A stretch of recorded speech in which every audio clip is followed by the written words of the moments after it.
Hola, mi nombre es Clio Canseco. Este audio corresponde a la lectura 2 de la semana 9. Contiene dos textos titulados El primer mandamiento y el segundo mandamiento del Catecismo de la Iglesia Católica. Texto 1. Las tres ideas principales son que el primer precepto abarca la fe, la esperanza y la caridad. Nuestra vida tiene su fuente en la fe a Dios y el cristiano está llamado a hacer promesas a Dios. Una pregunta pertinente es: ¿a qué está llamado el hombre? Dios se da a conocer recordando su acción todopoderosa, bondadosa y liberadora en la historia de aquel a quien se dirige. La primera palabra del primer mandamiento de la ley es: adorarás al Señor tu Dios y le servirás. No vayáis en pos de otros dioses. Esto es la primera llamada y la justa exigencia de Dios, que consiste en que el hombre lo acoja y lo adore. El primero de los preceptos abarca tanto la fe como la esperanza y la caridad. Quien dice Dios, dice un ser constante, inmutable, siempre el mismo, fiel y perfectamente justo. De ahí nosotros debemos aceptar sus palabras y tener en Él una fe y una confianza completa. Él es todopoderoso, clemente, infinitamente inclinado a hacer el bien, y nuestra vida moral tiene su fuente en la fe en Dios, que nos revela su amor. Nuestro deber para con Dios es creer en Él y dar testimonio de Él. El primer mandamiento nos pide que alimentemos y guardemos con prudencia la vigilancia de nuestra fe y que rechacemos todo lo que se opone a ella. Cuando Dios se revela y llama al hombre, éste no puede responder plenamente al amor divino por sus propias fuerzas. El cristiano es llamado a hacer promesas a Dios, y el bautismo y la confirmación, el matrimonio y la ordenación las exigen siempre. Por devoción personal, el cristiano puede también prometer a Dios un acto, una oración, una limosna, una peregrinación, etc. La fidelidad a las promesas hechas a Dios es una manifestación de respeto a la majestad divina y de amor hacia el Dios fiel.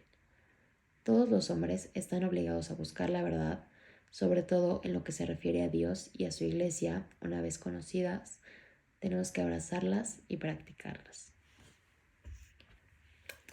Texto 2. Las tres ideas principales son que se debe respetar el nombre de Dios, que la revelación de los sentimientos cristianos y el hombre tienen que bendecir, alabar y glorificar al Señor. Y una pregunta pertinente es: ¿cómo se debe utilizar el nombre de Dios? El segundo mandamiento se refiere a respetar el nombre del Señor. Este pertenece, como el primer mandamiento, a la virtud de la religión y regula más particularmente el uso de nuestra palabra en las cosas santas. En la revelación se da la revelación de su nombre, porque Dios confía su nombre a los que creen en Él y se revela a ellos en su misterio personal. El don del nombre pertenece al orden de la confidencia y la intimidad. Por eso el hombre no puede usar mal de él.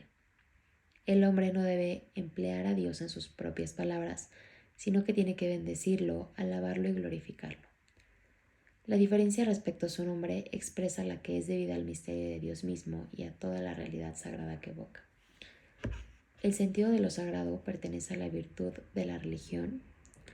Los sentimientos cristianos que tendríamos si tuviésemos la visión de Dios son los sentimientos de temor y de lo sagrado. Son los sentimientos que tendríamos si verificásemos su presencia. En la medida en que creemos que está presente, debemos tenerlos. No tenerlos es no verificar, no creer que está presente, ya que el fiel cristiano debe dar testimonio del nombre del Señor, confesando su fe sin ceder al temor. El segundo mandamiento prohíbe abusar del nombre de Dios, es decir, todo uso inconveniente del nombre de Dios, de Jesucristo, de la Virgen María y de todos los santos. Las promesas hechas a otro en nombre de Dios comprometen el honor, la fidelidad, la veracidad y la autoridad divinas. Deben ser respetadas en justicia. Ser infiel a ellas es abusar del nombre de Dios y, en cierta manera, hacer de Dios un mentiroso. La blasfemia se opone directamente al segundo mandamiento. Consiste en proferir contra Dios palabras de odio, de reproche, de desafío. Es injuriar a Dios, faltarle al respeto a las expresiones, en abusar el nombre de Dios, También es recurrir al nombre de Dios para justificar prácticas criminales, reducir pueblos a servidumbres, torturar o dar muerte. El abuso del nombre de Dios para cometer un crimen provoca el rechazo de la religión.